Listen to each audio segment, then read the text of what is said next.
साम्राज्य न्यूज, सामान्यांचा असामान्य आवाज। सोलापूर शहरामध्ये सध्या रेमडेसिवीर इंजेक्शनचा मोठ्या प्रमाणात तुटवडा आहे। त्यासाठी राज्य शासनाने सोलापूर जिल्ह्यासाठी राखीव इंजेक्शन देण्यात आले आहेत। तो राखीव इंजेक्शन ग्रामीण व शहरातील हॉस्पिटलमध्ये असलेल्या पेशंटप्रमाणे वाटप करण्यात येत आहे। काही हॉस्पिटल रेमडेसिवीर इंजेक्शन दिल्यानंतर त्यांनी महापालिकेला ते इंजेक्शन कोणाला व कधी दिले आहे याची सविस्तर माहिती देत नाहीत।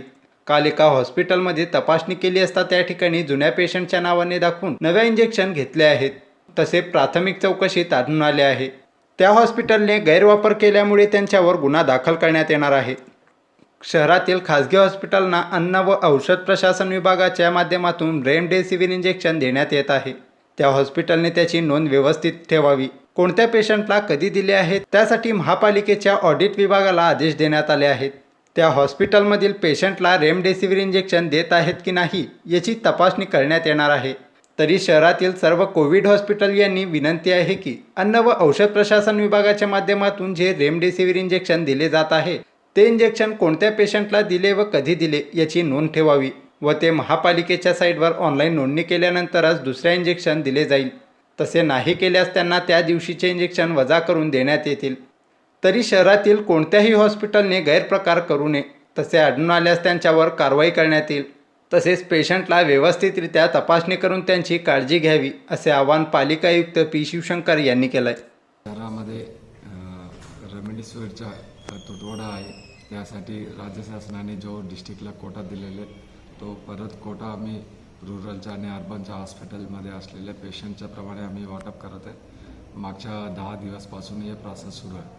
मग काही हॉस्पिटलनी रेमडेसिवीर घेतल्यानंतर कोणता पेशंटला तो दिला तो व्यवस्थित माहिती देत नाही आणि त्यात काल एक हॉस्पिटलला आम्ही चेकिंग केलं, त्या ठिकाणी त्यांनी व्यवस्थित जुना पेशंटच्या नावावर दाखवून तो नवीन रेमडेसिवीर कुठे दिलेले तो सापडत नाही म्हणून आमच्या चौकशीमध्ये प्राथमिक चौकशीमध्ये आढळून आला। त्यांच्या विरुद्ध पण आम्ही गुन्हा दाखल करत आहे, मिसअप्रोप्रिएशन केला म्हणून। मग सर्व आणि खाजगी हॉस्पिटलमध्ये ज्यांना आम्ही रेमडेसिवीर या FDA माध्यमातून देत आहे आणि त्यांनी व्यवस्थित तो रेकॉर्डिंग ठेवला पाहिजे, कोणता पेशंटला दिलेले कधी दिलेले आणि त्याप्रमाणे आमच्या ऑडिटरला पण आम्ही तिकडे ऑर्डर करणार आहे तो व्यवस्थित रेमडेसिवीर त्या संबंधित पेशंटला देत आहे का नाही।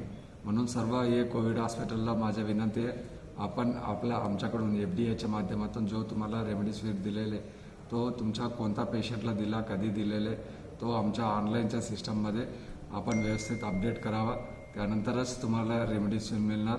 अपडेट नाही केले तर तो तुमच्याकडे शिल्लक आहे म्हणून मायनस करून आम्ही पुढच्या आदेशामध्ये बदल करतो। म्हणून सर्व हॉस्पिटलला अशा प्रकारचा गैरव्यवहार करू नका। आपण या संकट काळामध्ये व्यवस्थित पेशंटला हे वापरून जपून वापरा असं आमच्या विनंती।